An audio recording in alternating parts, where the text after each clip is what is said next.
Iku puncak yo Mas yo. Niku lah Gunung Sumbing iki. Sing diarani gunung yang gunung muncul niku tiba-tiba anak-anak. Oh, sudah meletus lagi. Di kawah muncul anak gunung itu ya. Pas tengah kawah gitu dah. Oh. Nah, di situ teman-teman. Itu ada sebuah penampakan begitu ya.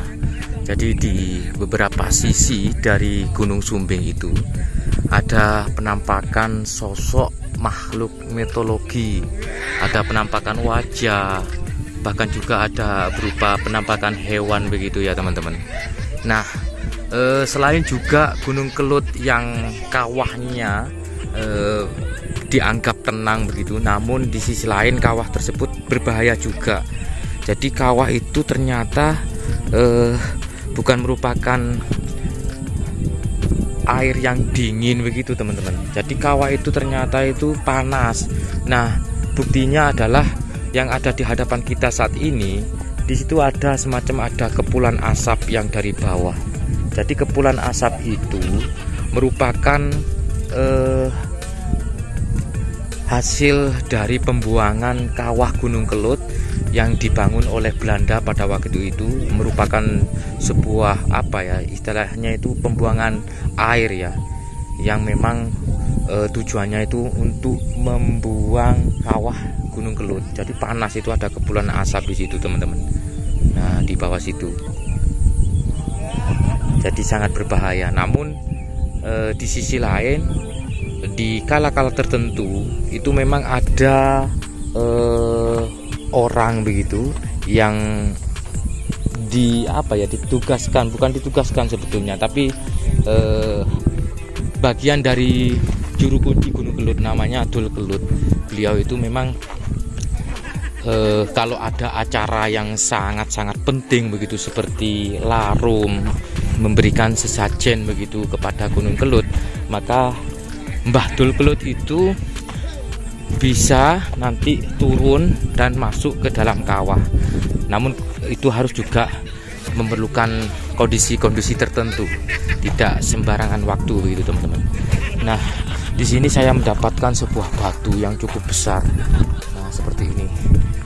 Dan ini batu satu-satunya yang berada di hamparan pasir di sekeliling kita saat ini. Di ketinggian kisaran 1100 mdpl.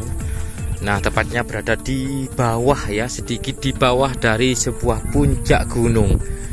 Nah, inilah yang dimaksud dengan Gunung Kelut, saudaraku.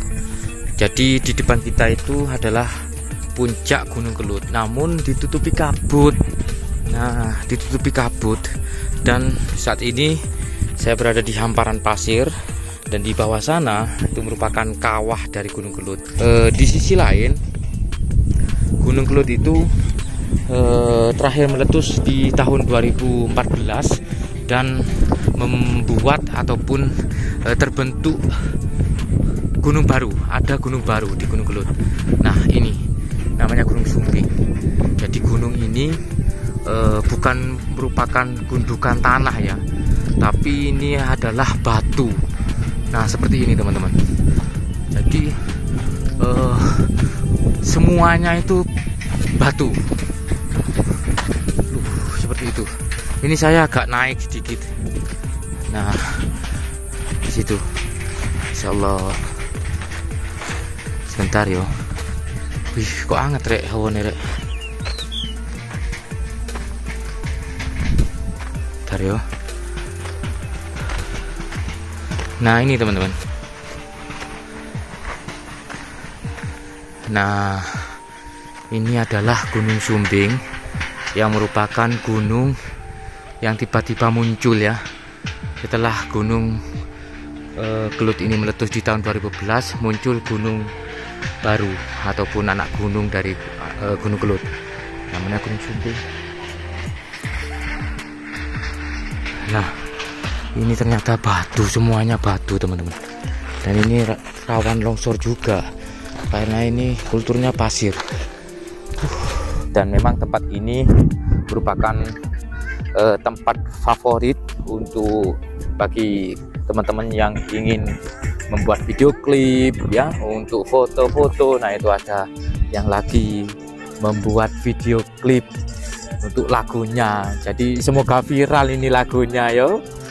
Nah sangat luar biasa teman-teman. Jadi seperti itu sedikit gambaran proses pembuatan video klip. Oh kayak gitu ya. Oh nah seperti ini teman-teman. Oh oke. Ini lagi ada yang ngedrone. Nah ini yang lagi ngedrone. Ini ngedrone melihat kondisi Gunung Kelut dari kamera via drone, dilihat dari atas teman-teman. Ini aku tak coba naik sini ya. Masya Allah. Jadi ada legenda yang sudah mendarah daging di warga ya, sebagian besar warga Kediri, yaitu adanya legenda tentang pengkhianatan Putri Kilisuci ya. Jadi di zaman itu diceritakan dalam legendanya ada sosok wanita yang sangat cantik sekali, namanya Kilisuci ya, Dewi Kilisuci. Putri Kilisuci itu sangat cantik sekali dan menjadi rebutan begitu. Namun Dewi Kilisuci itu dilamar oleh dua raksasa ya dari bangsa jin, namanya Lembusuro dan Mahesasuro. Jadi kedua sosok jin ini melamar Dewi Kilisuci. Setelah itu, karena Dewi Kilisuci itu tahu bahwa mereka itu sebetulnya ya, kedua sosok ini bukan bangsa manusia, bangsa jin, sehingga Dewi Kilisuci itu menolak, tapi dengan secara halus, yaitu dengan memberikan sebuah syarat yang sangat mustahil dilakukan.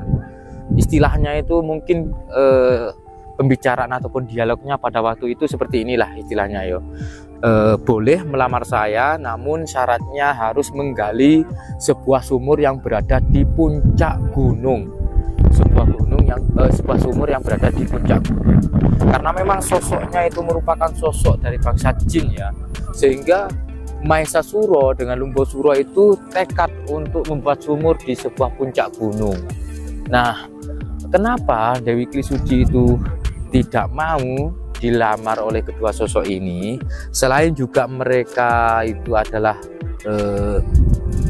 dua sosok ya, ini adalah bangsa jin, namun di sisi lain kedua sosok ini wujudnya itu berbadan manusia dan mempunyai kepala yang mirip lembu ya, atau mirip sapi. Makanya Dewi Kilisuci itu tidak mau dan memberikan sebuah syarat yang mustahil dilakukan gitu teman-teman. Nah, tibalah saatnya kedua sosok ini, Lembusuro dan Mahesasuro, itu membuat sebuah sumur di puncak gunung menuruti dari syarat Dewi Kilisuci ya. Setelah dibuat sumur tadi ya, yang harus selesai dalam satu malam sampai bunyi ayam berkokok teman-teman. Jadi setelah menggali sumur, maka Dewi Kilisuci itu merasa merasa ketakutan begitu, karena sudah berhasil. Mahesasuro, Lembusuro berhasil menggali sumur maksud saya. Nah setelah itu teman-teman, Dewi Kilisuci berangkat ke puncak Gunung Kelut ini, menemui dua sosok ini, Lembusuro dan Mahesasuro. Disitulah Dewi Kilisuci menyuruh begitu, memerintahkan untuk supaya Lembusuro dan Mahesasuro masuk ke dalam sumur tersebut sebagai bukti bahwa sumur yang digalinya adalah benar-benar sumur yang mengeluarkan sumber mata air. Mahesasuro dan Lembusuro menuruti atas permintaan Dewi Kilisuci, dan kedua sosok tersebut masuk ke dalam sumur. Namun ketika kedua sosok itu tadi masuk ke dalam sumur teman-teman, ternyata Dewi Kilisuci yang berada tepat di atas dari sumur tersebut menyuruh pesuruhannya ataupun prajurit-prajurit yang mendampinginya untuk menimbun menimbun Lembu Suro dan Mahesa Suro, karena saking dalamnya dari sebuah sumur tersebut sehingga dua sosok tersebut tidak bisa bernapas dan meninggal.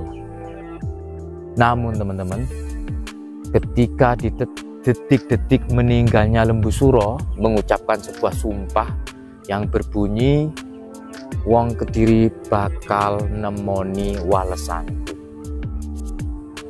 Besok Kediri bakal dadi kali, Blitar dadi latar, Tulungagung dadi gedung.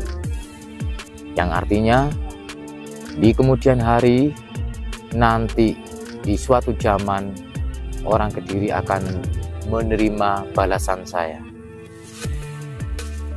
yaitu Kediri akan menjadi sungai, Tulungagung akan menjadi sebuah danau atau lautan, dan Blitar akan menjadi sebuah daratan.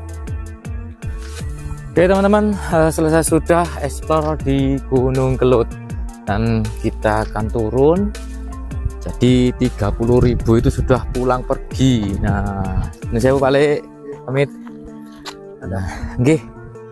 Oke, ini ada Sopositus, Gunung Brono dan Cakra Panorama. Jadi seperti itu keadaan di jam 3:30 ya sore hari Gunung Kelut. Oke, kita turun. Bismillah, selamat.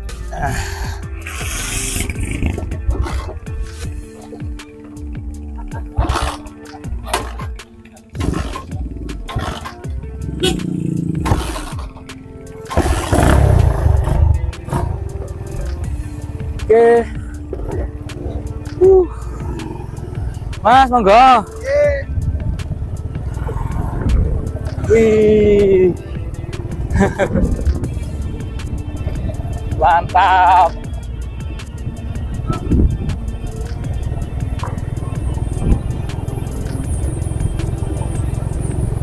Jadi teman-teman, kisaran 30 menit lah barusan saya eksplor di Gunung Kelut. Dan seperti ini, untuk jalurnya memang berlenggak-lenggok tuh. Dan kebanyakan dari para yang pengguna ojek di sini motornya pada modif ya Mas yo. Ada modif dengan Mas siapa? Bintoro. Oke. Halo? Mojokerto. Ya. Mojokerto.